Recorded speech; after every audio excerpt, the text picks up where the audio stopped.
Mother's Day na ngayong weekend at bago matapos ang buwan ng Mayo, isang expo para sa mga nanay ang hatid ng grupong matagal nang nag-uorganisa ng mga events sa Pilipinas.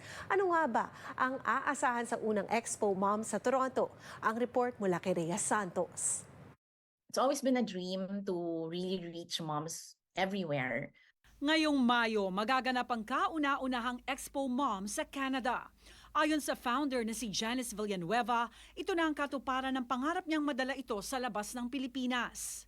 Motherhood we have a common thread. Like, even if we're different races, religions, practices, ages, and now we're all trying to parent this little human. So that's the common thread, and it unites us all.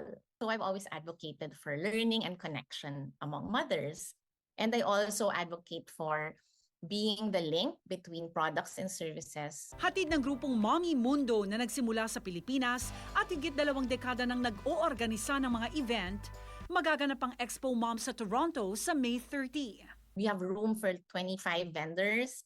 And then we have also side activities like journaling, crafts, and we have a Montessori play area for kids. We have baby clothing, feeding products, we have books, toys. Then we also have resources. So like we have some experts with programs there like sleep experts, nutrition coaching. Matagal ng advokasya ni Villanueva ang suportahan ang mga kapwa niya nanay pagdating sa impormasyon, koneksyon at mga produktong makakatulong sa kanila. May hamon man ang pagsisimula ng Expo Mom sa Canada, naniniwala raw siyang maganda ang suportang hatid nito. Oh, I'm in startup mode again. Like, it's just me.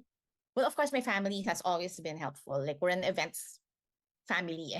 And I believe that if you really have good intentions, then work hard, then it'll happen.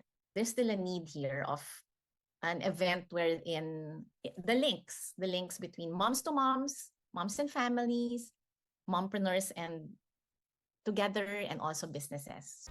Welcome ang buong pamilya sa libreng event na ito.